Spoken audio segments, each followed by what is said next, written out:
Hey guys and girls, and welcome back to another episode of the Games Tester. My name is Maurice. Today we're getting a look at Project Motor Racing on the Xbox Series S. Let's get into it. First of all, let's see how much data this game is, and that's 51.3 GB. The game is not on Game Pass, and it's available in two versions, a standard edition for $69.99 or a year one season bundle for $99.99. That gives you like all the DLCs that comes out in the next year, new cars, new tracks, stuff like that. The base game is $69.99. The game is completely optimized for the current gen consoles, Xbox Gen 9, Gen Scarlet. And you know what? Let's go start it up, or should I say start your engines. Here we go. You guys, if you like this kind of content, don't forget to like and subscribe to the channel. It means a lot for me. You're really helping out the channel. You can also hit the bell icon. I upload almost on a daily basis, new games, old games, updates on games, and sometimes even a little bit of hardware here and there. Big shout out, by the way, to the people at Giants Software for sending me a key to the game so I could do these videos for you guys. I'm only going to be doing a video on Xbox Series S and X, so yeah, maybe in the future there will be a PlayStation version video, but for now it's only Xbox S and X. LP. Let's see. So what is Project Motor Racing? It's a spiritual successor to Project Cars 2. Not Project Cars 3, Project Cars 2. Project Cars 1 and 2 were like, pretty for their times, pretty good racing simulators.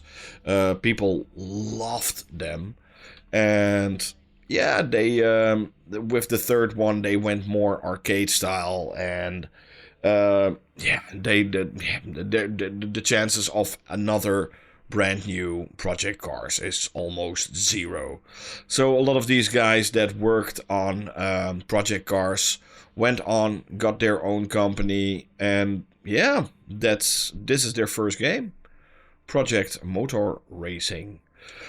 But there's also a but. It's a smaller team, so the team is definitely a lot smaller than they had in the past. So in terms of cars, it's fine. It's a fine selection of cars that we get here.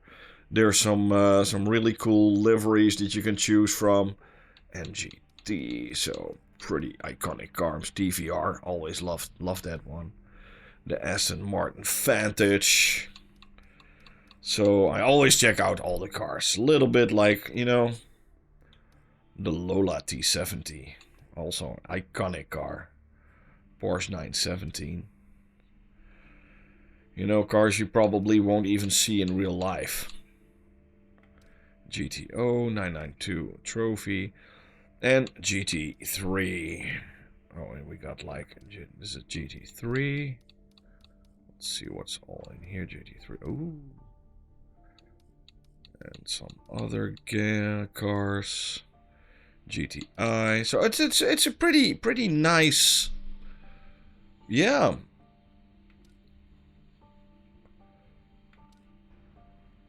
group of cars you can choose from. It's not bad at all. Toyota Hybrid. Let's pick this one. It's probably going to be a little bit too fast. So the only thing is, I do think it has a little bit the tracks. This could be a little bit better. We've got 1, 2, 3, 4, 5, 6, 7, 8, 9, 10, 11, 11 and a half, 12, 11.9, I will say. 11.9. 11.9, 12, 13 or 13.9, 14. It's like good like 15 tracks or something. So it's not super bad, but it's also not like wow. Opponents, summer, hot, you know, let's go. And there's also the good thing about this game. This game is made for people on a rig that have like a racing rig at home, and they want to go into like the smallest details possible for these games. Then you will enjoy this game. If you are somebody like me that just wants to enjoy a couple of races a day and have like a full-blown career mode and with all kinds of things like that to it, yeah, stay with something like Gran Turismo or Forza Motorsport. This is not the game for you. This is truly a game made for racing rigs. Even on controller, it's doable, but I can't recommend it. You know, I can't recommend playing this on a controller.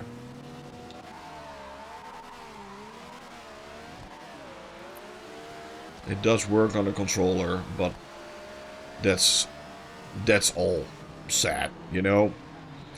If you really want to enjoy this game to its full power. Oh my goodness, these cars are hard to drive. The front, I got no front. Oh my goodness, nope. Maybe I need to pick another other car. I did a frame rate test. Oh, wrong frame rate test. That's the wrong one. I think you guys need this one. Here we go. Yes. So yeah, it's pretty straightforward. Xbox Series S. It runs at 30 FPS, and it's not a perfect 30 FPS. I'm not gonna lie, I'm not gonna sugarcoat it. This is a meh 30 FPS. I did had some frame drops. I did had some screen tearing. It's definitely not 100% perfect. I must say that I do think that the graphics for Series S look pretty great. You know, I'm not gonna... I've seen way worse looking game. Way worse looking game. You know, the light effects and everything and all. It works really well.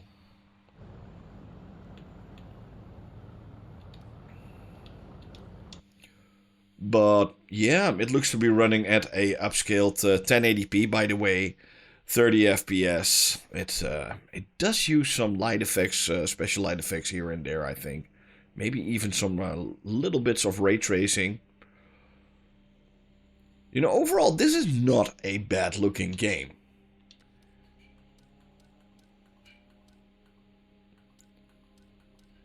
I've seen way worse.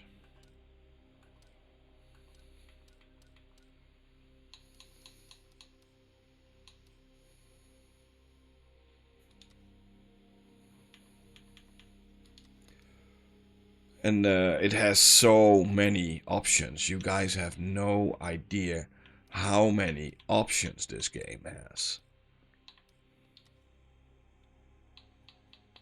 You can literally use like the smallest amounts of pressure in your tires. So you can use everything you want.